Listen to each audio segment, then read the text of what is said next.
عوام کی سہولت کے لیے ایک نصاب بیان کرتا ہوں جو علماء بتاتے ہیں 52 تولہ چاندی دیکھ لیے گا نیٹ پر. تو اتنی مالیت کا کسی کے پاس سونا ہو یا چاندی ہو یا تجارتی مال ہو، تجارتی مال کہتے ہیں وہ سامان جو بیچنے کے لیے آپ نے خریدا ہے، یا کیش رقم ہو، یا یہ کہ ضرورت سے زائد سامان. ضرورت سے زائد سامان کہتے ہیں وہ سامان جو پورے سال بھی استعمال نہ ہوتا ہو. تو ایسی کوئی چیز اگر آپ کے پاس اتنی مالیت کی پڑی ہوئی ہے، یا ایک نہیں 2-4 چیزیں مل کے اتنی مالیت کو پہنچ جاتی ہیں، یعنی خلاصہ یہ نکلا کہ آپ کے جو استعمال میں آنے والی چیزوں کے علاوہ آپ کے پاس اتنی مالیت کی مال موجود ہے، اور ضروری خرچے اس میں سے نکال دیں، قرضے نکال دیں، وہ سب نکال کے بھی اتنے پیسے آپ کے پاس بچتے ہیں 50 55 60 ہزار تک، تو پھر آپ پر قربانی واجب ہے. یہ بہت مختصر بتا رہا ہوں کیونکہ اگر میں اس کی نصاب کی ڈیٹیل میں گیا تو پورا کلپ اسی میں نکل جائے گا. تو لمسم ایک بتا رہا ہوں آپ کو کہ اتنا اماؤنٹ کسی کے پاس ہو تو اس پر قربانی واجب ہے. پھر بھی سمجھ میں نہ آئے تو اس بارے میں میرے دوسرے کلپ یوٹیوب پہ آپ کو مل جائیں گے، یا دوسرے علماء سے آپ تفصیل پوچھ لیں، وہ انشاءاللہ آپ کو ڈیٹیل بتا دیں گے. کیونکہ نصاب میں اگر میں زیادہ ڈیٹیل میں گیا تو بہت ہی لمبی بات ہو جائے گی. تو اس پر قربانی واجب ہے. بڑا مسئلہ یہاں پر ایک یہ اٹھایا جاتا ہے کہ کیا گھر کا سربراہ اگر قربانی کر لے تو سب کی طرف سے کافی ہو جائے گی، یا جو بھی صاحب نصاب ہے جس میں بھی استطاعت ہے اس پر الگ سے قربانی واجب ہے؟ اس میں فقہا کا اختلاف ہے. بعض علماء کی رائے یہ ہے کہ ایک آدمی اگر گھر کی طرف سے قربانی کر لے تو سارے اہل خانہ کی طرف سے کافی ہو جاتی ہے، اور اس کے بارے میں بعض تابعین سے آثار منقول ہیں، مصنف ابن ابی شیبہ کی روایات ہیں. لیکن ہماری رائے یہ ہے، اور بر صغیر کے علماء کی رائے یہ ہے، اور امام ابو حنیفہ رحمہ اللہ تعالیٰ کی بھی رائے یہی ہے کہ ہر شخص پر الگ سے قربانی واجب ہے اگر وہ صاحب نصاب ہے. اور اس کی 2 دلیلیں بہت مضبوط ہیں. سب سے مضبوط دلیل رسول اللہ صلی اللہ علیہ وسلم کی حدیث ہے، من وجد سعة لأن يضحي فلم يضحي فلا يقربن مصلانا. آپ صلی اللہ علیہ وسلم نے فرمایا جس کے پاس قربانی کی طاقت تھی اور اس نے قربانی نہیں کی تو وہ ہماری عیدگاہ کے قریب بھی نہ ہو. تو اس سے پتہ چلتا ہے کہ جس کے پاس بھی طاقت ہے، تو اس میں یہ نہیں ہے کہ گھر کا سربراہ سب کی طرف سے کرے گا. تو یہ جو ہے ایسا نہیں ہے، بلکہ صاف الفاظ ہیں حدیث کے کہ جس کے پاس بھی استطاعت ہے تو وہ اس پر قربانی اس کو کرنی پڑے گی. اور دوسری دلیل یہ ہے کہ عبادات میں کہیں بھی ایسا نہیں ہوتا کہ ایک کی عبادت دوسرے کی طرف سے کافی ہو جائے. تو اس پر قیاس کا تقاضا بھی یہی ہے کہ جب اسلام میں کوئی بھی ایک عبادت دوسرے کی طرف سے کافی نہیں ہوتی تو یہ کیسے ممکن ہے کہ قربانی جو مستقل سنت ابراہیمی ہے وہ ایک کرے اور دوسری کی طرف سے بھی وہ خود بخود ادا ہو جائے. تو یہ اس کا بھی تقاضا ہے. بعض حضرات یہ دلیل دیتے ہیں کہ حضرت ابو بکر اور عمر رضی اللہ عنہما قربانی نہیں کرتے تھے. اچھا سوری، یہ دوسرے مسئلے کی دلیل ہے. تو پہلا تو یہ ہو گیا کہ قربانی ہر صاحب استطاعت پر لازم ہے. بیگم کے پاس اگر زیور ہے اور اتنی مالیت کا ہے تو اس پر بھی قربانی واجب ہے. پھر وہ الگ بات ہے کہ اس کی طرف سے میاں اس کی پرمیشن سے کر دے، یعنی واجب تو اس پر ہوگی لیکن ضروری نہیں ہے کہ وہ خود کرے، اس کی طرف سے اس کا میاں بھی کر سکتا ہے اس کی پرمیشن سے، اجازت سے. اور میاں اپنی طرف سے بھی ایک کر دے اور بیگم کی طرف سے بھی ایک کر دے. یعنی گھر کے ایک فرد کرے گا اور سب کی طرف سے کافی ہو جائے یہ نہیں ہے، بلکہ ہر فرد کو الگ کرنی پڑے گی. وہ الگ بات ہے کہ اپنے پیسے سے کرنا ضروری نہیں ہے، وہ فرد خود کرے یا کسی سے کروا دے. پھر جب کسی سے قربانی کروائے گا تو اس کو پیسے دے، یا جو قربانی اس کی طرف سے کر رہا ہے وہ خود اپنے پیسے استعمال کر لے تو بھی ٹھیک ہے. یعنی یہ بھی ٹھیک ہے کہ آپ کے جو ابا ہیں، آپ کے جو والد صاحب ہیں وہ قربانی کر رہے ہیں اور سب بالغ بچوں کی طرف سے کر رہے ہیں، پیسے کسی سے نہیں لے رہے تو بھی ٹھیک ہے، کوئی حرج نہیں ہے. یا شوہر بیوی کی طرف سے کر رہا ہے اور پیسے نہیں لے رہا اس سے تو بہت اچھی بات ہے، ایسا نیک شوہر اللہ میاں سب کو دلائے. تو یا بیگم صاحبہ کر رہی ہیں اپنے خرچے پہ اور میاں کی طرف سے بھی کر رہی ہیں، میاں سے پیسے نہیں لے رہی، سبحان اللہ، بہت اچھا لگا آپ کو سن کے، تو ہمیں بھی بہت اچھا لگا. تو یعنی پیسوں کا ہر ایک کا ڈالنا ضروری نہیں. اچھا یہ بھی ایک مسئلہ ہوتا ہے کہ بڑا بھائی کر رہا ہے سب کی طرف سے اور سب سے آدھے پیسے لے رہا ہے قربانی کے، یا تھوڑے پیسے لے رہا ہے باقی پیسے اپنی جیب سے ڈال رہا ہے تو بھی ٹھیک ہے. یعنی جس کی طرف سے قربانی ہو رہی ہے اس کے لیے خود سے پیسے یعنی خرچ کرنا ضروری نہیں ہے، اس کی طرف سے اگر کوئی اور خرچ کر دیتا ہے تو بھی ٹھیک ہے، چاہے پورے پیسے خرچ کرے یا آدھے پیسے خرچ کرے.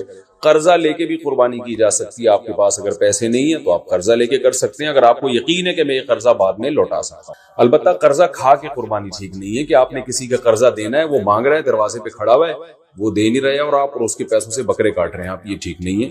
یہ آخرت کے لیے بھی نقصان دہ اور وہ بکرے کے لیے تو نقصان دہ بہرحال ہے ہی. تو ایک مسئلہ تو یہ ہو گیا. دوسرا مسئلہ یہ ہے کہ قربانی کیا واجب ہے یا سنت ہے. تو اس بارے میں بھی دونوں رائے ملتی ہیں علماء کی. جو علماء کہتے ہیں سنت ہے وہ بھی عام سنت نہیں مانتے بلکہ سنت مؤکدہ. سنت مؤکدہ کا مطلب جو نہیں کرے گا قابل ملامت ہوگا. اور امام ابو حنیفہ رحمہ اللہ تعالیٰ کی رائے کے مطابق یہ واجب ہے. اور اس کی دلیل وہی ہے کہ پہلی بات تو یہ کہ عبادت ہے اور عبادت میں احتیاط کے پہلو کو ترجیح دی جاتی ہے. کیونکہ احتیاط اسی میں ہے کہ اس کو اگر واجب قرار نہیں دیتے تو بہت سے لوگ قربانی کا فریضہ چھوڑ سکتے ہیں اور اس بات کا خطرہ موجود ہے کہ قیامت میں ان کو گناہ نہ ملے. تو اس لیے احتیاط کے پہلو کو ترجیح جائے گی. اور مضبوط دلیل امام حنیفہ کی قرآن نبی صلی اللہ علیہ وسلم کی وہی حدیث ہے من وجد سعة لأن يضحي فلم يضحي فلا يقربن مصلانا. آپ صلی اللہ علیہ وسلم نے فرمایا جس کے پاس قربانی کی گنجائش تھی اور اس نے قربانی نہیں کی وہ ہماری عیدگاہ کے قریب بھی مت پھٹکے. آپ صلی اللہ علیہ وسلم 10 سال مدینہ منورہ رہے, ہمیشہ آپ صلی اللہ علیہ وسلم نے قربانی کی. بعض حضرات یہ دلیل دیتے ہیں کہ حضرت ابو بکر اور حضرت عمر نے قربانی نہیں کی اپنے دور خلافت میں, اس سے پتہ چلتا ہے کہ قربانی واجب نہیں ہے. تو یہ دلیل اس لیے درست نہیں ہے کہ حضرت ابو بکر اور حضرت عمر رضی اللہ تعالیٰ عنہ مسکین تھے, غریب تھے, اگرچہ مسلمانوں کے خلیفہ تھے, لیکن یہ ان کی ایک کوالٹی تھی کہ اتنے لاکھوں مربع میل کے مالک ہونے کے باوجود وہ پیون زدہ کپڑے پہنتے تھے. تو صاحب استطاعت پہ قربانی واجب ہے. یہ دونوں حضرات بڑے تھے مگر قربانی نہیں کی انہوں نے, جیسے کہ روایت میں آتا ہے اس کی وجہ استطاعت نہ ہونا. تو استطاعت اگر نہیں ہے تو پھر قربانی لازم نہیں ہے. بلکہ اگر آپ قرضہ لے کے قربانی کرو گے اور خطرہ ہے کہ میں قرضہ ادا نہیں کر سکتا تو پھر تو جائز ہی نہیں ہے آپ کے لیے, کیونکہ دوسروں کا حق دبا کے آپ کے لیے عبادت کی وجہ آوری یہ ٹھیک نہیں. اس کی فضیلت کیا ہے قربانی کی؟ رسول اللہ صلی اللہ علیہ وسلم نے ارشاد فرمایا بقرعید کے دنوں میں یا ایام نہر میں اللہ کو جانور کا خون بہانے سے زیادہ کوئی عمل محبوب, اور ہر بال کے بدلے میں اللہ نیکی عطا فرماتے ہیں. یہ قربانی کی بہت بڑی فضیلت ہے اور اس کی فضیلت آپ علماء سے بیانات میں سنتے ہیں. میں بھی چونکہ بہت مختصر جلدی بات کر رہا ہوں تاکہ میں پورے موضوع کو جلدی سے سمیٹ دوں. اب مسئلہ یہ آئے گا کہ جی قربانی ایک بڑا اہم مسئلہ آج کل یہ چل رہا ہے. نبی صلی اللہ علیہ وسلم نے فرمایا کہ عید کی نماز کے بعد جس نے قربانی کی تو قربانی ہوگی, نماز سے پہلے کر لی تو آپ نے اس قربانی کو قبول نہیں کی. تو اس سے صاف پتہ چلتا ہے کہ شہر میں جہاں عید کی نماز ہوتی ہے وہاں عید کی نماز سے پہلے قربانی نہیں ہوتی. اب چونکہ بہت ساری عید کی نمازیں ہو رہی ہیں تو علماء کہتے ہیں کہ جس شہر میں آپ رہتے ہیں پورے شہر میں کہیں بھی عید کی نماز ہو جائے گی تو آپ کے لیے قربانی کرنا جائز ہوگا. بہتر تو یہی ہے کہ آپ خود جب تک عید کی نماز نہ پڑھیں قربانی نہ کریں. لیکن اگر کسی نے قربانی کر لی خود نماز پڑھنے سے پہلے تو اگر پورے شہر میں کہیں عید کی نماز ہو چکی تھی تو آپ کی قربانی ہو گئی, عید کی نماز نہیں ہوئی تھی آپ کی قربانی وہ کل ادا ہے. بہت سے ملکوں میں عید کی نماز پہ پابندی ہے تو وہاں پر یہ کیا جائے گا کہ بہتر یہ ہے, افضل یہ ہے کہ زوال کے بعد آپ قربانی کریں. اگر پورے شہر میں عید کی نماز ہو ہی نہیں رہی ہے تو پھر زوال کا وقت یعنی ظہر کا وقت جب داخل ہو جاتا ہے تو پھر آپ جانور قربان کریں, اس سے پہلے قربانی نہ کریں. لیکن اگر اس سے پہلے کسی نے قربانی کر لی تو فقہا کی ایک رائے یہ بھی موجود ہے انشاءاللہ وہ قربانی بھی ادا ہو جائے گی. یعنی صبح صادق کے بعد بھی اگر کسی نے قربانی کر لی تو قربانی ہو جائے گی. لیکن بہتر یہ احتیاط اسی میں ہے کہ ایسے جگہوں پہ جہاں عید کی نماز نہیں ہو رہی ہے, بعض کنٹریز ایسے ہیں جہاں عید کی نماز نہیں ہوتی, تو وہاں پر پھر آپ زوال کے بعد جانور کو قربان کریں. آپ یہ مسئلہ ہو گیا. اچھا, اب جانور خریدتے ہوئے کیا چیزیں آپ نے دیکھنی ہیں. سب سے پہلی بات 4 جانوروں کی قربانی جائز ہے. اونٹ, اور یہ گائے بھینس بھی گائے کے حکم میں ہی ہے, اور بکرا اور دمبا. ہرن کی قربانی یا نیل گائے کی قربانی یا اور دوسرے جو جنگلی جانور ہیں ان کی قربانی جائز نہیں ہے. ان 4 جانوروں میں اونٹ کی عمر 5 سال ہونی چاہیے, گائے کی عمر 2 سال ہونی چاہیے, اور بکرے کی عمر 1 سال ہونی چاہیے, اور دمبے کی بھی اصل تو یہی ہے کہ 1 سال عمر ہو. لیکن اگر 6 مہینے کا دمبا اور بھیڑ یا جو بھی سرگودا کے کجلے بڑے مشہور ہیں, 6 مہینے کا اگر دیکھنے میں سال کا لگتا ہے یعنی موٹا تازہ ہو تو 6 مہینے کا دمبا بھی جائز ہے. 6 مہینے سے کم کا جائز نہیں ہے. اور 6 مہینے کا دمبا اگر دیکھنے میں 6 مہینے کا نہیں لگ رہا, 1 سال کا نہیں لگ رہا, بچہ ہی لگ رہا ہے, چھوٹا لگ رہا ہے, کمزور ہے, پھر اس کی بھی جائز ہے. تو دمبا اگر 6 مہینے کا موٹا تازہ ہے تو اس کی قربانی جائز ہے. اور باقی بکرا 1 سال کا ہونا ضروری, اور گائے 2 سال کی, اور اونٹ 5 سال کا. اچھا, اس میں یہ بات ضروری ہے کہ یہاں سال سے مراد اسلامی سال ہے. مثال کے طور پر آپ بکرا لینے کے لیے گئے مارکیٹ میں ہاں بھائی کتنی عمر ہے؟ اس نے کہا کہ جی اتنی عمر ہے. تو آپ اس سے سیدھا سیدھا یہ پوچھیں کہ بھائی پچھلے سال بقرعید سے پہلے یہ پیدا ہو چکا تھا کہ نہیں ہوا؟ اگر پچھلے سال بقرعید سے پہلے پیدا ہو چکا تھا تو اس سال بقرعید میں اس کی قربانی جائز ہے. بلکہ پچھلے سال اگر بقرعید والے دن پیدا ہوا تھا تو اس سال بقرعید والے دن جب وہ ٹائم گزرے گا تو اس ٹائم میں بھی اس کی قربانی جائز ہو جائے گی، کیونکہ پورا سال اسلامی سال گزر چکا ہے. دانتوں کا اعتبار نہیں ہے، یاد رکھیں. لوگ دانت کو زیادہ فوکس کر رہے تھے، 2 دانت ہے کہ 4 دانت ہے کہ کھیرا ہے، تو دانت کا اعتبار نہیں ہے. اصل حکم ہے جانور کی عمر کا، کہ گائے 2 سال ہو، اور 2 سال میں یاد رکھیں دانت پورے، جو ماہرین ہیں نا جو بچڑے پالتے ہیں وہ کہتے ہیں 2 سال میں دانت نکلتے نہیں ہیں، 2 سال پورے ہونے کے بعد نکلنا شروع ہوگا. تو اگر آپ کو کسی جانور کے بارے میں یقین ہے کہ اس کی عمر 2 سال ہو چکی ہے تو آپ اس کی قربانی کر سکتے ہیں بچڑے کی، چاہے وہ کھیرا ہی کیوں نہ ہو. البتہ مارکیٹ میں لوگوں کو پتہ نہیں چلتا، جھوٹ بہت چلتا ہے، تو اس لیے لوگ دانت دیکھتے ہیں، کیونکہ دانت اگر نکلے ہوئے ہیں اور 2 دانت ہے تو اس کا یقین ہوتا ہے کہ 2 سال سے اوپر کا ہی ہے. اس لیے لوگ دانتوں کو فوکس کر رہے ہوتے ہیں کہ سامنے والے کا پتہ نہیں ہوتا کہ سچ کہہ رہا ہے کہ جھوٹ کہہ رہا ہے. لیکن اگر آپ کو سامنے والے کی بات پر اعتماد آ جائے اور وہ یقین دلا دے آپ کو کہ بھئی یہ 2 سال کا بچڑا ہے، تو پھر بے شک کھیرا بھی ہو تو آپ اس کی قربانی کر سکتے ہیں. اور بکرا اگر 1 سال کا ہو چکا ہے، یقین ہو گیا آپ کو، کسی بھی طرح سے یقین ہو گیا، تو پھر بے شک کھیرا بھی ہو اس کی قربانی بھی آپ کر سکتے ہیں. یہ تو ہو گیا جی جانور کی عمر کے بارے میں. عیب کون سا ہو جانور میں جس کی وجہ سے قربانی نہیں ہوتی، یہ بھی بہت زیادہ سوال پوچھا جاتا ہے. دمیں اٹھا کے لوگ چیک کر رہے ہوتے ہیں، اوریجنل ہے، پلاسٹک کی تو نہیں لگی ہوئی. تو اب چونکہ زیادہ تر لوگ سب سے پہلے دم ہی چیک کرتے ہیں، تو ہم شروع بھی دم ہی سے کرتے ہیں. تو جانور کی جو دم ہے اگر آدھی کٹی ہوئی ہے تو اس کی قربانی جائز نہیں ہے، آدھی سے کم کٹی ہوئی ہے تو قربانی جائز ہے. تو اس سے پتہ چلتا ہے کہ پوری دم ہی اگر چپکائی ہوئی ہے یا سی ہوئی ہے تو بھی قربانی جائز نہیں. تو کم سے کم آدھی دم، آدھی سے زیادہ دم اس کی سلامت ہونی چاہیے. اس سے تھوڑی بہت کٹی ہوئی ہے تو اس سے کوئی فرق نہیں پڑتا. کان کا بھی یہی حکم ہے، کان اگر آدھا کٹا ہوا ہے تو قربانی جائز نہیں ہے، آدھے سے کم کٹا ہوا ہے تو قربانی جائز ہے. بعض دفعہ ایسے کان نہ چرے ہوئے ہوتے ہیں تو اس سے کوئی فرق نہیں پڑتا، قربانی اس کی بھی جائز ہے. آنکھ کا حکم یہ ہے کہ ایک آنکھ کی اگر بینائی نہیں ہے تو قربانی جائز ہے. بینائی ہے لیکن کم نظر آتا ہے اور جانور دیکھ لیتا ہے گھاس ماس کو تو بھی ٹھیک ہے، یعنی پوری نظر کا 6/6 ہونا ضروری نہیں ہے. البتہ بالکل ہی ایک آنکھ کی بینائی غائب ہو تو پھر اس کی قربانی درست نہیں ہے.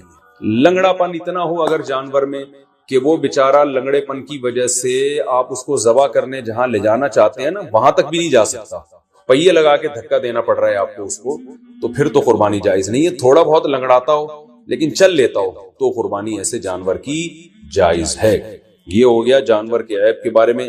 خارشی جانور ہو، خارش زدہ جانور، تو اگر خارش اتنی ہے کہ اسکن سے اس کے گوشت کے اندر تک وہ اثرات پہنچے ہوئے ہیں اور اس کی وجہ سے بہت زیادہ لاغا رو کے ہڈیوں کا ڈھانچہ بن گیا ہے تو ایسی قربانی، ایسے جانور کی قربانی جائز نہیں ہے. لیکن اگر ایسی خارش ہے اس جانور کو تو اس سے کوئی فرق نہیں پڑتا. آج کل انسانوں کو آپ کو پتہ ہے اتنی خارش ہے، تو جانوروں میں ہو گئی تو کیا مسئلہ ہو گیا اس سے. سینگ کے بارے میں بھی لوگ بہت سوال پوچھتے ہیں کہ جانور کا سینگ کٹا ہوا ٹوٹا ہوا تو قربانی جائز ہے یا نہیں. بالکل جائز ہے.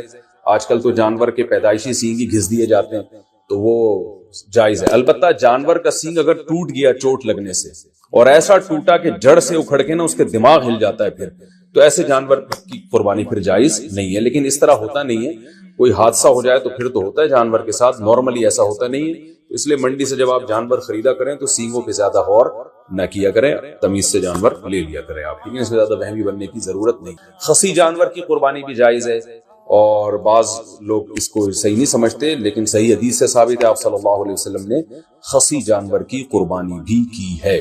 اچھا، دودھ والے جانور کی قربانی بھی جائز ہے لیکن اس کا دودھ پینا جائز نہیں ہے. ہاں جب جانور ذبح ہو گیا تو پھر جانور کے ہر آپ جو ہے گوشت سے بھی فائدہ اٹھا سکتے ہیں، دودھ سے بھی فائدہ اٹھا سکتے ہیں. تو اگر آپ نے جانور قربانی والے جانور جو ابھی ذبح نہیں ہوا اس کا دودھ آپ نے پیا تو دودھ نکالا تو صدقہ کرنا پڑے گا اس کو. اچھا، دوسری بات حاملہ جانور کی قربانی، یعنی وہ گائے جس کے پیٹ میں بچہ ہو. یہ سوال بہت زیادہ پوچھا جاتا ہے. تو دیکھیں اگر وہ گائے جس کے بالکل بچہ ہونے والا ہے، یعنی پورا بچہ بن چکا ہے، بچے کی ولادت کا وقت قریب ہے، تو بہتر یہ ہے کہ ایسے جانور کی قربانی نہ کی جائے، ناپسندیدہ ہے. لیکن جائز ہے، قربانی ادا ہو جائے گی، بہتر یہ کہ نہ کی جائے. اور اگر گائے گابھن ہے اور وہ ابتدائی مرحلے میں وہ حمل ہے اس کے، تو پھر اس میں کوئی یعنی پھر بہتر بھی یہی، پھر اس میں کوئی حرج نہیں، اس کی قربانی آپ کر سکتے ہیں۔ تو اگر آپ جانور لے کر آ گئے، بعد میں پتہ چلا کہ اس گائے کے پیٹ میں تو بچہ ہے، تو اب چونکہ لا چکے ہیں، واپس تو کرنا آپ کے لیے بہت مشکل ہے، منڈی میں کون لے کے جائے گا اس، کراچی کی منڈی کو دیکھ کے ہم تو مسائل بتاتے ہیں بھائی، یہاں تو کیچڑ اب بارش میں ماشاءاللہ اتنا ہو گیا ہے کہ لوگ کیچڑ میں تیرتے ہوئے جا رہے ہیں منڈی میں، تو اب وہ اس گابن گائے کو آپ لے کے کیسے جائیں گے؟ تو پھر کوئی حرج نہیں ہے، آپ اس گابن گائے کو بھی ذبح کر سکتے ہیں، کوئی حرج نہیں ہے اس میں۔ ہاں اس میں سے بچہ جب نکلے تو وہ بچہ اگر زندہ ہو تو فوراً اس کو بھی ذبح کر دیں آپ، تو اس کا گوشت بھی حلال ہو جائے گا۔ اچھا، لوگ یہاں ایک سوال پوچھتے ہیں اس معصوم بچے کا کیا قصور ہے؟ تو میں ان کو جواب دیتا ہوں کہ اس کی ماں کا بیچاری نے کون سے کبائر کبیرہ گناہ کیے جن کو آپ کاٹ رہے ہیں۔ تو جیسے بچہ معصوم ہے تو اس کی اماں بھی تو بیچاری معصوم ہے، تو اللہ نے ہمارے لیے ان جانوروں کو حلال کیا، ہم ان کا گوشت کھا سکتے ہیں، تو اس لیے ہم ذبح کر سکتے ہیں، وہ بچہ اس کے پیٹ میں ہو تو بھی کر سکتے ہیں۔ میں نے کہا بتایا کہ بہتر نہیں ہے، لیکن بہرحال قربانی ادا ہو جائے گی اور گوشت بھی اس کا بالکل حلال ہوگا، اس میں ٹینشن لینے کی ضرورت نہیں۔ تو یہ تو ہو گیا جی حاملہ جانور کے بارے میں۔ اچھا، جانور آپ منڈی سے لے کے آپ نے خریدا، بالکل سب سیٹ ماشاءاللہ فٹ فاٹ جانور تھا، آپ نے اس کو گاڑی میں چڑھایا، چڑھانے کے دوران اس کی ٹانگ وانگ ٹوٹ گئی اور وہ بیچارہ لنگڑا لولا ہو گیا، تو اس کو ذبح کر کے کھا لیں، وہ قربانی کے لائق اب نہیں رہا ہے، اس کی قربانی جائز نہیں ہوگی۔ یا اسی طرح گاڑی سے اتارتے ہوئے یا گھر میں جو ہے نا کھمبے سے باندھا آپ نے اور جانور نے کوئی شرارت کی یا کچھ مسئلہ ہو گیا جس کی وجہ سے آنکھ چلی گئی اس کی، یا کوئی ایسا عیب پیدا ہو گیا جس کی وجہ سے قربانی جائز نہیں ہوتی، تو اب اس کی قربانی ہو نہیں سکتی، وہ آپ پھر قصائی کو بھی بیچ سکتے ہیں اور خود بھی گوشت کھا سکتے ہیں۔ البتہ جانور کو جب ذبح کرنے کے لیے گرایا جاتا ہے، اس دوران اگر جانور کے کوئی ہاتھ پاؤں ٹوٹ گئے یا کوئی اندھا ہو گیا بیچارہ یا کچھ مسئلہ ہو گیا تو بے فکر رہیں، پھر کوئی حرج نہیں ہے، کیونکہ گراتے یہ تو اللہ کا حکم ہے جانور کو گرا کے ذبح کرو، تو گرانے میں بعض دفعہ ایسا مسئلہ ہو جاتا ہے جس کی وجہ سے جانور میں کوئی عیب پیدا ہو جاتا ہے، تو ذبح کے دوران اگر کوئی عیب پیدا ہو گیا ہے تو بے فکر رہیں، اس سے کوئی فرق نہیں پڑتا، قربانی اس جانور کی حلال ہوگی۔ یہ تھا جانور کو گاڑی میں چڑھانا اور اتارنے سے متعلق۔ اچھا، ایک اہم مسئلہ یہ ہے، اب ہم آتے ہیں، میرا خیال ہے عیب والے مسائل تو کافی حد تک حل ہو چکے ہیں، اب ہم آتے ہیں جانور کو لٹانے، بلکہ اس سے پہلے کہ آپ جب جانور لے کر آئے تو بہت سے لوگوں کی نیت بدل جاتی ہے۔ آپ جانور لے کر آئے، بچڑا، جب محلے والوں نے آ کے دیکھا تو کسی نے کوئی تعریف کرتا ہے، کوئی کہتا ہے یار یہ کیا اٹھا کے لے آئے آپ، ٹھیک ہے نا، تو اب آپ کا دل بدل گیا کہ یار پڑوسیوں کے یہاں تو بچڑا ہے، وہ تو بڑا ٹائٹ ہے، اب آپ کا دل چاہ رہا ہے کہ میں اس جانور کو چینج کروں۔ تو دیکھیں، اگر آپ نے جانور خریدتے ہوئے قربانی کی نیت سے نہیں خریدا، ویسے ہی خریدا تھا، بعد میں سوچا تھا کہ میں دیکھوں گا قربانی کرنی ہے کہ نہیں کرنی، تو آپ اس کو بیچ دیں، کچھ بھی کریں، کوئی حرج نہیں۔ لیکن اگر آپ نے قربانی کی نیت سے خریدا تھا، جیسے کہ 99% لوگ بقرعید میں قربانی کی نیت ہی سے جانور خرید رہے ہوتے ہیں، گھر لانے کے بعد آپ کی نیت بدل گئی، یار وہ پڑوسی جو وسیم بھائی جو بچڑا لے کر آئے ہیں نا، اس پہ الگ ہی نور برس رہا ہے، اور وہ ہمارے بچڑے کے ساتھ جب کھڑا ہوتا ہے تو ہمارا بچڑا تو احساس کمتری میں آئے نہ، ہم احساس کمتری کے شکار ہوتے ہیں، تو اب آپ نے ارادہ کیا یہ بچڑا آپ کسی کو پہنا دیں، تو بالکل جائز ہے، جیسے کسی نے آپ کو پہنایا تو آپ بھی کسی کو بچڑا پہنا سکتے ہیں۔ تو لیکن پہنانے کے بعد ہوگا یہ کہ اگر اب آپ کو کرنا یہ پڑے گا کہ آپ جو بچڑا لے کر آئے تھے یا بکرا لے کر آئے تھے، فار ایگزامپل وہ 1 لاکھ کا تھا، آپ نے آگے بیچا 1,20,000 میں، اور اب نیا بچڑا لائے دوبارہ 1 لاکھ کا، تو یہ 20,000 کا جو پروفٹ ہے یہ آپ کے لیے جائز نہیں، بلکہ 20,000 کا پروفٹ آپ کو صدقہ کرنا پڑے گا۔ تو اس لیے جب پرانا جانور آپ بیچیں گے تو نیا جانور یا تو اس سے اسی کی قیمت کا ہو یا اس سے زیادہ کی قیمت کا، اس سے کم قیمت کا لے کر آ گئے تو پروفٹ آپ کو صدقہ کرنا پڑے گا۔ تو یہ ایک اہم بات ہے، بیچنا بالکل جائز ہے، اس میں کوئی حرج نہیں۔ میں نے کہا جیسے کسی نے پہنایا تو آپ بھی پہنا سکتے ہیں، تو اس میں کوئی حرج نہیں، لیکن پروفٹ پھر آپ کے لیے حلال نہیں ہے، کیونکہ یہ قربانی کی نیت سے جب آپ نے جانور خریدا ہے، جب آپ نے قربانی کرنے کی نیت سے خرید لیا تو اب اس میں پروفٹ کمانا آپ کے لیے جائز نہیں رہا۔ آپ بچڑا لے کر آئے، پورا بچڑا اپنے لیے لے کر آئے آپ قربانی کی نیت سے، تو یہاں آپ نے ارادہ کیا، محلے والے آ گئے، وسیم بھائی نے کہا یار ایک حصہ ہمیں بھی دے دو یار، تو آپ کا ارادہ بدل گیا، آپ نے کہا چل بھائی، تو آپ اس میں سے حصے بھی دوسروں کو دے سکتے ہیں، اس میں بھی کوئی حرج نہیں ہے۔ تو یہ بھی جائز ہے آپ کے لیے کہ اس جانور میں آپ سب کو شریک کر لیں۔ تو یہ ضروری نہیں ہے کہ آپ نے اپنے لیے گائے خریدی تو اب وہ پوری گائے آپ کے، ایک حصہ بھی آپ اپنا اس میں رکھ سکتے ہیں، 6 حصے دوسروں کو دے سکتے ہیں۔ ایک اہم بات یہ بھی ہو گئی۔ دوسری ایک اہم بات یہ ہے کہ آج میرے پاس عصر کے بعد ایک بندہ آیا، میں بچڑا لایا تھا، صبح جب میں نے دیکھا تو اس کا انتقال ہو گیا۔ ان کی ورڈنگ یہی تھی، انتقال ہو گیا۔ میں نے کہا انتقال تو آدمیوں کے ہوتے ہیں، جانوروں کی تو موت واقع ہوتی ہے بھائی۔ خیر اس کا انتقال ہو گیا تو مالدار آدمی جس پر قربانی واجب تھی، اگر اس کا جانور بقرعید سے پہلے مر جائے تو اس پر لازم ہے کہ وہ دوبارہ قربانی کرے۔ ہاں دوبارہ قربانی میں یہ ضروری نہیں ہے کہ جتنا مہنگا پہلا جانور تھا اتنا ہی دوسرا بھی ہو، نہ سستا جانور بھی کیا جا سکتا ہے، کیونکہ اب آپ پروفٹ نہیں کما رہے اس پہ، تو اس لیے وہ تو اللہ نے نہیں اس کو اٹھا لیا پہلے، تو اس جانور کو ذبح کر کے مرنے سے پہلے گوشت کھا لیں یا قصائی کو بیچ دیں، اور جو آپ نیا جانور لے کر آئیں گے وہ یعنی وہ بیچ اس لیے دیں یا گوشت اس لیے تاکہ وہ اس نے بھی گوشت ہی یعنی گوشت کے طور پر ہی قصائی نے بھی استعمال کرنا ہے اس کو۔ تو جانور اگر مر گیا، آپ نیا جانور اگر لے کر آئے ہیں تو نئے جانور میں یہ ضروری نہیں ہے کہ پہلے والے جانور سے وہ مہنگا ہو، وہ سستا بھی لا سکتے ہیں۔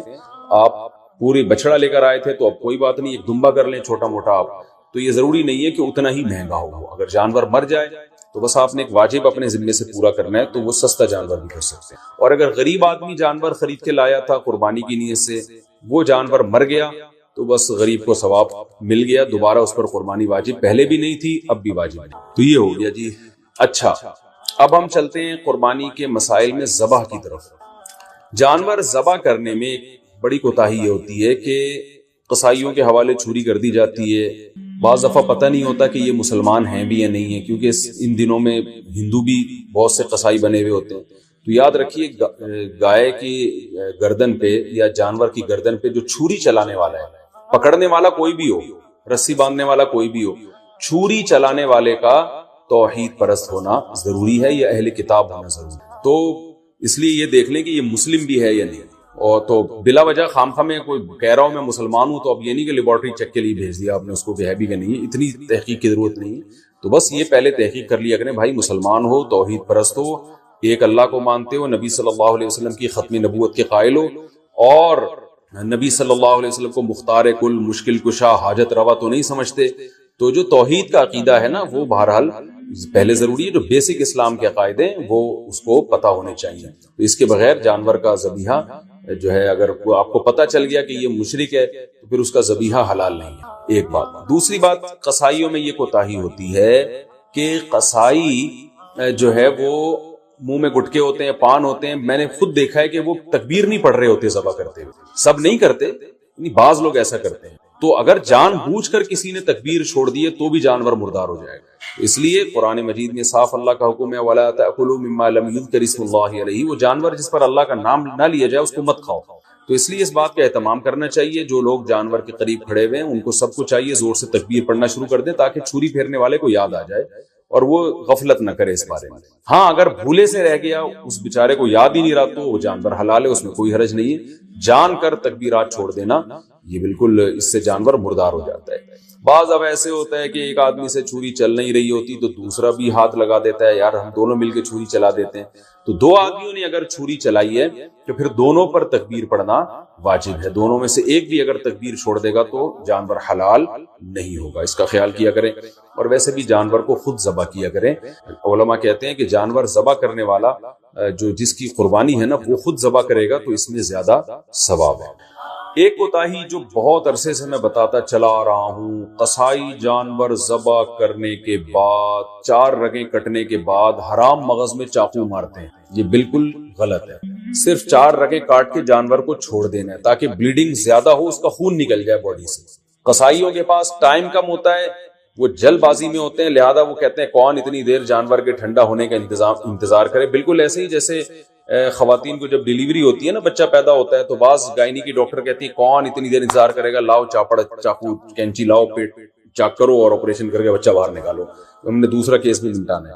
تو ہر آدمی جلدی میں گھوڑے پہ بیٹھا ہوا ہے، تو قصائی تو آپ کو پتا ہے اس وقت جیٹ طیاروں پہ بیٹھے ہوئے ہوتے ہیں بقرعید والے دن، تو ان کے پاس اتنا ٹائم نہیں ہوتا جانور کی 4 رگیں کاٹیں پھر چھوڑ دیں، بلیڈنگ ہوگی، خون نکلے گا۔ وہ کہتے ہیں یار بس جلدی سے نا اس کے حرام مغز میں چاقو مارتے ہیں گردن میں، اور جانور کو تکلیف بھی ہوتی ہے اس سے اور جلدی مردار ہو جاتا ہے۔ اس کا نقصان یہ ہوتا ہے کہ جتنی بلیڈنگ ہونی چاہیے، خون نکلنا چاہیے، نکلتا نہیں ہے۔ تو اس سے 3 نقصان، پہلا نقصان مکروہ عمل ہے یہ، شریعت میں یہ طریقہ ہمیں ذبح کرنے کا نہیں بتایا۔ دوسرا نقصان، جو گوشت میں خون باقی رہ جاتا ہے، جو ذبح کرنے کا مقصد ہے وہ پورا حاصل نہیں ہوتا۔ تیسرا نقصان، گوشت کی لذت بھی کم ہو جاتی ہے۔ اور چوتھا ایک اور نقصان، گوشت میں جو بیماریاں ہیں آپ کو پتہ ہے بلڈ کی وجہ سے ہوتی ہیں، تو بلڈ اگر گوشت میں رہ جائے تو اس میں بیماریاں بھی رہ جاتی ہیں۔ اگر خون اچھی طرح نکل جائے تو گوشت بیماریوں سے بھی صاف ہو جاتا ہے۔ تو یہ 4 فائدے ہیں جن کی وجہ سے آپ قصائی کو مجبور کیا کریں کہ بھائی ذرا تھوڑی دیر جو ہے نا صبر کرو۔ اور اگر پھر بھی صبر نہیں کرتا تو جس کھوٹے سے آپ نے گائے کو باندھا تھا، جیسے ہی جانور ذبح ہو فوراً جو جتنے آدمی جانور پہ تھے وہ سارے جانور کو چھوڑ کے قصائی پہ آ جائیں اور اس کھوٹے سے اس کو باندھ دیں تاکہ جانور آرام سے خود سے ٹھنڈا ہو جائے۔ یہ بھی کرتے ہیں کہ جانور ٹھنڈا ہوا نہیں ہوتا، کھال اتارنا شروع کر دیتے ہیں اس کی، تو یہ بھی غلط ہے۔ لیکن اگر ایسے جو وہ قصائی جو پکڑائی میں نہیں آ رہا، اگر آپ نے اس کو کھوٹوں سے باندھ دیا تو انشاءاللہ یہ تمام ٹینشنیں آپ کی حل ہو جائیں گی۔ قصائی حضرات ناراض ہوتے ہیں میری ان باتوں سے، بھائی میں آپ کے بارے میں بات ہی نہیں کر رہا، میں ان قصائیوں کے بارے میں بات کر رہا ہوں جو شرافت سے کنٹرول میں آ نہیں رہے۔ تو آپ تو ماشاءاللہ اچھے لوگ ہیں، جو میرا بیان سن رہے ہیں، آپ تو جانور کی 4 رگیں کاٹیں گے، اس کے بعد آپ آرام سے بیٹھ جائیں گے یا دوسرے جانور کو گرانے کی فکر میں لگ جائیں گے، اور یہ جب اس کی بلیڈنگ ہو جائے گی اچھی طرح سے، ٹھنڈا ہو جائے گا تو پھر آپ اس کا گوشت کاٹیں گے اور کھال اتاریں گے آپ اس کی۔ تو آپ کے بارے میں بات کر نہیں رہا، میں ان قصائیوں کے بارے میں بات کر رہا ہوں جو جلد باز ہیں۔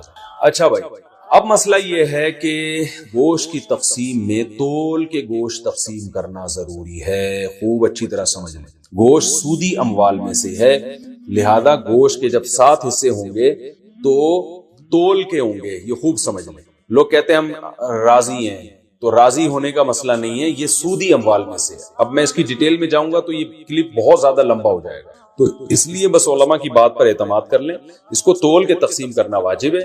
اگر تول کے تقسیم سے بچنا چاہیں تو 60 ڈھیریاں بنا کر 7 میں کلیجی ملا دیں، تو پھر تول کے تقسیم کرنا واجب نہیں رہے گا۔ اس کے دلائل کیا ہیں یہ کسی اور وقت انشاءاللہ بیان کروں گا۔ تو اور پھر بھی احتیاط اسی میں ہے کہ تولیں بھی اور کلیجی بھی ملا دیں 7 ڈھیریوں میں، تاکہ اگر تول میں گڑبڑ ہو گئی ہو تو کلیجی اس کے جو ادھر اگر تھوڑا سا گوشت زیادہ چلا گیا تو اس کے مقابلے میں ادھر کلیجی آ جائے تو سود سے بچت ہو جائے گی۔ وہ لوگ کہتے ہیں پتہ نہیں کس قسم کی باتیں کر رہے ہیں، وہ انشاءاللہ بعد میں ڈیٹیل میں اس مسئلے کو سمجھا دوں گا، بلکہ پہلے سمجھا بھی چکا ہوں کئی دفعہ کہ سودی اموال میں عقل نہیں چلتی ہے۔ جب شریعت نے برابری کا حکم دیا تو بس برابری ہے، تو گوشت بھی سودی اموال میں سے ایک مال ہے۔ جیسے 10 روپے دے کے کوئی 11 روپے نہیں لے سکتا نا، تو اسی طرح گوشت میں بھی ایسے ہی ہے، تو یہ اس کا خیال کرنا چاہیے۔ اچھا، قربانی کے حصے داروں میں اگر کوئی شخص حرام آمدن والا شریک ہو گیا تو سب کی قربانی برباد ہو جائے گی، اس لیے اس کا بھی اہتمام کرنا چاہیے۔ اجتماعی قربانی میں اعلان لکھ کے لگانا چاہیے کہ بھائی حرام آمدن والے شرکت نہ کریں، یا پہلے سے سیٹ اپ بنانا چاہیے کہ ایک الگ سے ایسی گائے ہو جو صرف حرام آمدن والوں کا اس میں حصہ ہو، تاکہ اس میں قربانی ہوئی نہیں، وہ گوشت ذبح کر کے ویسے ہی غریبوں میں بانٹ دیا جائے۔ بعض مدارس میں اس کا اہتمام کیا جاتا ہے کہ وہ پہلے سے جو ہے نا کچھ حصے ایسے انہوں نے رکھے ہوئے ہوتے ہیں۔ تو لیکن اگر آپ گھر کی گائے لائے ہیں یا ویسے کسی گائے میں حصہ لے رہے ہیں اور اس میں کوئی حرام آمدن والا آ گیا، لیکن اگر آپ کو پہلے سے پتہ نہیں ہے تو پھر شریعت نے ہمیں بلا وجہ کے تجسس کا حکم نہیں دیا۔ یہ ایک آدمی زبان سے کہہ رہا ہے میں حلال کماتا ہوں، بس اس کی زبان پر اعتماد کرنا ہمارے لیے کافی ہے۔ اب آپ نے کہیں اجتماعی قربانی میں حصہ لیا، اب یہ نہیں کہ آپ اپنی گائے کے بارے میں تحقیقات کرتے پھرنے اس میں حرام تو ہے کہ نہیں ہے، وہ گناہ پھر انہی لوگوں پر ہوگا جنہوں نے اجتماعی قربانی کا انتظام کیا ہے۔ اگر انہوں نے خود سے جان کر کسی حرام والے کو شامل کر دیا تو وہ گناہ گار ہوں گے۔ تو آپ کو اگر جب تک پتہ نہیں ہے تو شریعت میں یہی حکم ہے، ابہموا ما ابہم اللہ، جس چیز کو اللہ نے واضح نہیں کیا ہے تو ہم اچھا گمان ہی رکھیں گے اس میں۔ اچھا، یہ قربانی کا گوشت غیر مسلموں کو دینا بالکل جائز ہے، اس میں کوئی حرج نہیں ہے، غیر مسلم کو بھی دے سکتے ہیں۔ گوشت جب آپ کے ہاں آئے تو آپ بہتر یہ ہے کہ اس کے 3 حصے کر دیں، ایک غریبوں کے لیے، ایک رشتہ داروں کے لیے اور ایک اپنے لیے۔ رشتہ داروں کا مطلب یہ ہوتا ہے کہ جو دعوتیں آپ کرتے ہیں وہ بھی رشتہ داروں ہی میں آتی ہیں، تو اس لیے آج کل یہ بھی ٹھیک ہے کہ 1/3 صدقہ کر دیں، 2/3 گھر میں رکھ لیں، جس میں آپ دعوتیں بھی ہو رہی ہیں اس میں خود بھی کھا رہے ہیں۔ اور علماء نے بیان کیا بھائی جس کی اولاد زیادہ ہے، اہل و عیال زیادہ ہیں، اور تو وہ اگر پورا گوشت بھی گھر میں رکھ لے تو بھی ٹھیک ہے، اس لیے کہ اپنی اولاد کا، اپنے بچوں کا حق پہلے، کیونکہ وہ اگر دمبا بیچارے نے ذبح کیا اور وہ 1/3 صدقہ کر دے گا تو 8-10 بچے، تو پھر وہ میرا خیال ہے وہ غریب آدمی کے بچے، تو پھر تو پورے سال بیچاروں کو گوشت نہیں ملتا۔ تو ایسے غریب آدمی کے لیے حکم یہ ہے کہ وہ پھر پورا گوشت بھی رکھ لے، یہ زیادہ بہتر ہے اس کے لیے۔ اور 1/3 گوشت صدقہ کرنا یہ بھی مستحب عمل ہے، کوئی فرض واجب نہیں ہے، لیکن بہرحال اس پہ عمل کرنا چاہیے، کیونکہ قرآن مجید میں اللہ تعالیٰ کا ارشاد ہے کہ اطعموا القانع والمعتر، کہ خود بھی کھاؤ اور کلو منہا خود بھی اس میں سے کھاؤ اور محتاجوں کو بھی اس میں سے کھلاؤ. خود بھی کھانا چاہیے, محتاجوں کو بھی کھلانا چاہیے. ایصال ثواب کے لیے قربانی, ابا اماں کی طرف سے قربانی, جو مرحوم ہے, دادا نانی کی طرف سے قربانی, یہ بالکل جائز ہے, اس میں کوئی حرج نہیں ہے. بعض صحابہ سے بھی ثابت ہے اور رسول اللہ صلی اللہ علیہ وسلم سے بھی ثابت ہے کہ آپ نے 2 مینڈے ذبح کی, ایک اپنے لیے اور ایک اپنی امت کے لیے. تو پتہ چلا کہ یہ قربانی اپنے لیے بھی ہو سکتی ہے اور اپنے علاوہ کسی اور کے لیے بھی ہو سکتی ہے. وہ کسی اور کوئی بھی ہو سکتا ہے, نبی صلی اللہ علیہ وسلم بھی ہو سکتے ہیں, آپ کے والدین بھی ہو سکتے ہیں, تو کوئی بھی ہو سکتا ہے. لیکن جب آپ کسی اور کے لیے قربانی کر رہے ہیں تو یا تو وہ دنیا سے جا چکا ہوگا یا وہ زندہ ہوگا. اگر دنیا سے جا چکا ہے تو وہ قربانی کا گوشت آپ خود بھی کھا سکتے ہیں, لیکن اگر وہ زندہ ہے تو اس کی پرمیشن کے بغیر اس کے لیے قربانی نہیں ہو سکتی, کیونکہ وہ ایک عبادت ہے اور جو زندہ آدمی ہے وہ عبادت کا اہل ہے. جب تک اس کی وہ نیت نہیں کرے گا خود تو اس کی قربانی نہیں ہوگی. تو وہ اس کی نیت کے لیے ضروری ہے کہ اس کو کم از کم اطلاع ضرور دی جائے اور وہ اس پہ راضی ہو, چاہے وہ زبان سے اجازت دے دے یا دل سے ویسے ہی راضی ہو, یعنی آپ کو پتہ چل جائے کہ یہ راضی ہے اس پر, تو بھی ٹھیک ہے. اگر کسی نے وصیت کی تھی کہ میرے مرنے کے بعد میرے لیے قربانی کرنا اور مال چھوڑ کر گیا ہے وہ قربانی کا, تو پھر اس کی قربانی میں سے بھی گوشت کھانا جائز نہیں ہے. وہ قربانی بھی آپ کو وہ سارا گوشت صدقہ کرنا پڑے گا. اچھا بھائی, ایک مسئلہ یہ بھی ہے کہ قربانی کسی نے نہیں کی اور بعد میں خیال آیا کاش میں قربانی کر لیتا, تو یاد رکھیں بقرعید کے 3 دن جب گزر جائیں گے تو اس کے بعد قربانی اب جائز, یعنی اب قربانی جائز نہیں, کیونکہ وہ 3 دن گزر گئے, قربانی کا ٹائم ختم ہو گیا. اب آپ نے اگر جانور ذبح کیا تو اس کا سارا گوشت آپ صدقہ کر دیں, اور بہتر یہی ہے کہ جانور کی قیمت صدقہ کریں آپ, کیونکہ اب قربانی کا ٹائم چلا گیا. تو اس لیے بقرعید کے 3 دنوں, پھر وہ اگلے سال بقرعید میں بھی نہیں ہو سکتی قضا اس کی, تو بس بقرعید کے 3 دن کے اندر اندر تو جانور ذبح کرنا ہے. اگر آپ نے ذبح نہیں کیا اور آپ پر قربانی واجب تھی, آپ سے غلطی ہوئی ہے, تو اب 3 دنوں کے بعد آپ نے کیا کرنا ہے, اس جانور کا یعنی اس جانور کی قیمت آپ صدقہ کر دیں. اب جو ہے وہ قربانی کا ٹائم چلا گیا. اور یہ بھی یاد رکھیں, اس پر بہت مضبوط دلائل ہیں کہ قربانی کے صرف 3 دن ہیں. اس پر میں کلپ ریکارڈ کروا چکا ہوں, صحابہ تابعین کے آثار ہیں, حدیث ہیں, کہ صرف 3 دن قربانی جائز ہے, چوتھے دن قربانی جائز نہیں ہے. بہت ساری روایات ہیں اس پر صحابہ کرام کی, تقریباً اجماع اس کے اوپر کہ چوتھے دن قربانی جائز نہیں ہے. اور جو چوتھے دن والی حدیث ہے وہ بالاتفاق ضعیف ہے. تو اس لیے اپنے اہم ترین عبادت کو آپ ضائع نہ کریں. جو اللہ نے ہمیں 3 دن بتائے ہیں اسی میں قربانی کریں, اور وہ اتنے دن ہیں کہ ہمیں چوتھے دن کی طرف جانے کی ضرورت بھی نہیں. لیکن اگر کوئی کر رہا ہے تو بحث مباحثہ نہ کریں, لڑائی جھگڑا یہ بھی اچھی چیز نہیں ہے. آپ خود احتیاط کریں, صرف 3 دن, اور جتنے لیٹ کریں گے قربانی کا ثواب کم ہوگا. پہلے دن سب سے زیادہ, دوسرے دن اس سے کم, تیسرے دن اس سے بھی کم. اچھا بھائی, اور مسئلہ کیا ہے کہ قربانی میں عقیقے کی نیت کرنا, یہ سوال بھی بہت پوچھا جاتا ہے. بالکل جائز ہے. آپ ایک گائے لے کر آئے تو آپ اس میں اپنے بچوں کا عقیقہ بھی کر سکتے ہیں, اور قربانی کا یعنی بیٹے کا لڑکے کی طرف سے 2 حصے ڈال دیں اس میں, اور ایک اپنی قربانی بھی کر لیں. یہ بھی بالکل جائز ہے. اچھا بھائی, اور نابالغ اولاد کی طرف سے قربانی, دیکھیں جو نابالغ اولاد کی طرف سے قربانی ہے اگر تو انشاءاللہ اس کو ثواب ملے گا. قربانی وہ آپ ہی کی طرف سے ہوگی, تو یعنی آپ ہی اس قربانی کے مالک ہیں. تو کیونکہ جو نابالغ ہے نا اس پر قربانی بہرحال واجب نہیں ہوتی, چاہے وہ کتنا ہی مالدار کیوں نہ ہو. اور اگر بالکل ہی چھوٹا بچہ ہے تو پھر اس کی طرف سے قربانی کا مطلب یہ ہوتا ہے کہ آپ خود ہی بس قربانی کر رہے ہیں, تو وہ قربانی کا اہل نہیں ہے, اس کی طرف سے قربانی نہیں ہوگی. ہاں اگر وہ سمجھدار ہے, بلوغت کے قریب ہے, تو پھر اس کی طرف سے قربانی ادا ہو جائے گی, اگرچہ اس پہ واجب ہے نہیں, تو یہ کر سکتے ہیں, اس میں کوئی حرج نہیں. اچھا, ایک اہم مسئلہ یہ بھی ہے کہ اونٹ کو ذبح کرنا یہ سنت نہیں ہے. اونٹ کو نہر کرنا سنت, کھڑے کھڑے اس کی ٹانگ باندھ کے نا یہاں چاقو مارا جاتا ہے, اور ایکسپرٹ جو کسائی ہوتے ہیں وہ ایسے زور سے کٹ لگاتے ہیں کہ ایک دم فوارہ نکلتا ہے, اونٹ بہت جلدی ٹھنڈا ہو جاتا ہے. اور جو اناڑی ہوتے ہیں وہ بہت تکلیف دیتے ہیں جانور کو, وہ گھماتے رہتے ہیں اس میں, اور ان کو صحیح نس ملتی نہیں ہے, رگ ملتی نہیں ہے, اونٹ کا خون کم بہتا ہے, وہ بہت دیر سے اس کی جان نکلتی ہے. تو یہ بہت جو ہے وہ اچھا کام نہیں ہے جانور کو تکلیف دینا.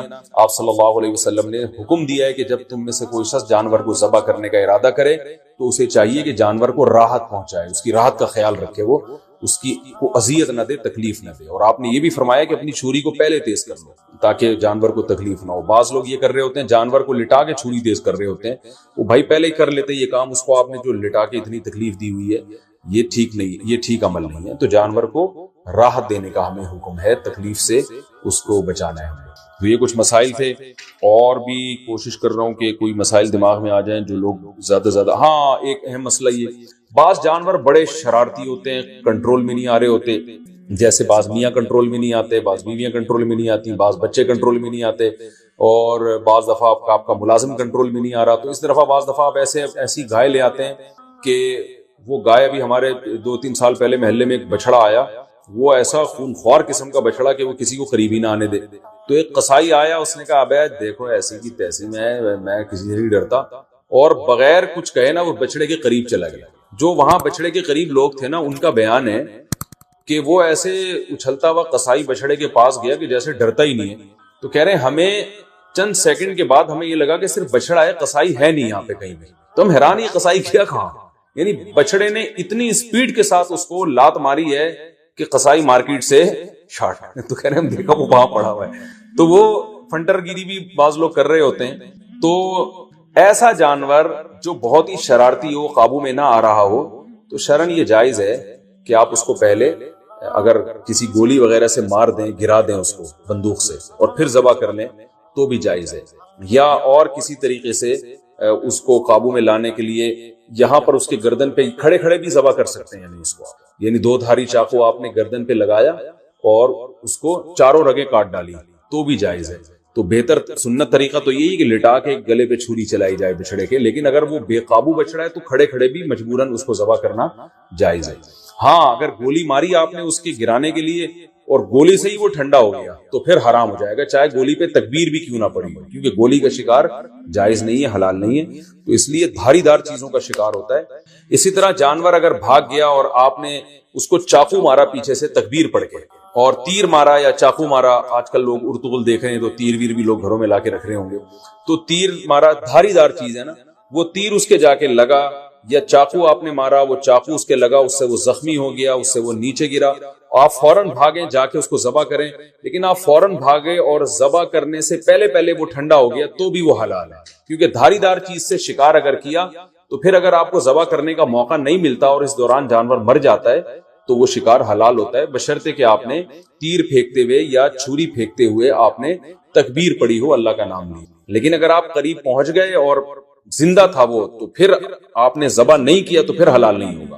یا آپ نے تیر سے شکار کیا یا چاقو سے شکار کیا، اس کا یعنی نیزہ مارا اس کے اوپر، اور وہ پھر آپ اس کے پیچھے بھاگے نہیں اس کو ذبح کرنے کے لیے، تو بھی وہ حلال نہیں ہوگا۔ یعنی آپ نے اپنی ذمہ داری پوری کی، اس کے باوجود وہ آپ کے پہنچنے سے پہلے ٹھنڈا ہو گیا تو پھر وہ حلال ہے، لیکن گولی کا شکار کسی صورت میں حلال نہیں ہے۔ بلا وجہ جانور کو گولی سے مار کے گرانا یا اسے بے ہوش کر کے ذبح کرنا، یہ بھی مکروہ ناپسندیدہ عمل ہے، اس لیے کہ جانور کو جب آپ بے ہوش کر دیتے ہیں تو پھر اس کو جب ذبح کرتے ہیں تو خون صحیح طرح سے اس کا نہیں نکلتا، جو ذبح کے مقاصد کے خلاف ہے، اور پھر یہ بھی خطرہ ہوتا ہے کہ جانور پہلے ہی نہ مر چکا ہو۔ تو یہ کچھ مسائل تھے قربانی کے۔ اللہ تعالیٰ ہم سب کی قربانیوں کو قبول فرمائے، اور یاد رکھیں بقرعید کے 3 دنوں میں آپ صلی اللہ علیہ وسلم نے فرمایا اللہ تعالیٰ کو جانور کا خون بہانے سے زیادہ کوئی عمل محبوب نہیں ہے، اور آپ نے فرمایا طیبوا بہا انفسکم، خوش دلی کے ساتھ قربانی کیا کرو۔ اور یہ بہت افسوس کی بات ہے، آج ہمارے یہاں جب جانور کو ذبح کیا جا رہا ہوتا ہے لوگ شور مچا رہے ہوتے ہیں، اچھل رہے ہوتے ہیں، سیٹیاں بجا رہے ہوتے ہیں، یہ بالکل بھی ٹھیک نہیں ہے۔ یہ ایک عبادت ہے، ابراہیم علیہ السلام جو اللہ کے خلیل تھے ان کی سنت ہے، تو عبادت کو عبادت والے انداز ہی میں کیا جائے گا۔ اس وقت ذکر کرنا چاہیے، اللہ کا نام لینا چاہیے، دل میں دعا مانگنی چاہیے کہ اللہ ہمارے اس عمل کو قبول فرما۔ سیٹیاں بجانا اور ہوٹنگ کرنا اور ایسے اچھلنا یہ بہت بالکل نامناسب حرکت ہے۔ وہ کوئی وہ انٹرٹینمنٹ کا کوئی شو نہیں ہو رہا، بلکہ ایک عبادت ہو رہی ہے اللہ کے لیے۔ ایک اپنے مال کو آپ، ایک نفیس مال کو اور ایک جان کو آپ قربان کر رہے ہو اللہ کی خاطر، تو عبادت ہی ہونی چاہیے، اور اس وقت دعا پڑھنی چاہیے انی وجہت وجہی للذی فطر السماوات والارض حنیفا وما انا من المشرکین۔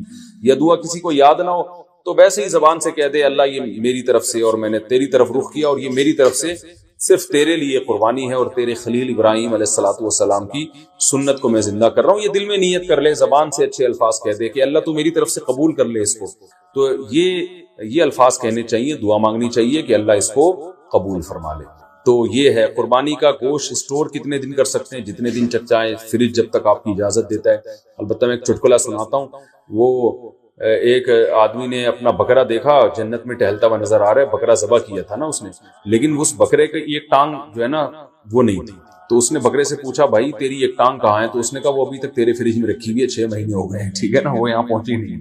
تو اسٹور بھی کر سکتے ہیں لیکن اتنا اسٹور نہ ہو کہ جو ہے وہ آپ 6-7 مہینے گوشت کی ذائقہ بھی چینج ہو جاتا ہے۔ کھائیں بھی کھلائیں بھی، اللہ تعالیٰ کو کھلانے والے بھی پسند ہیں۔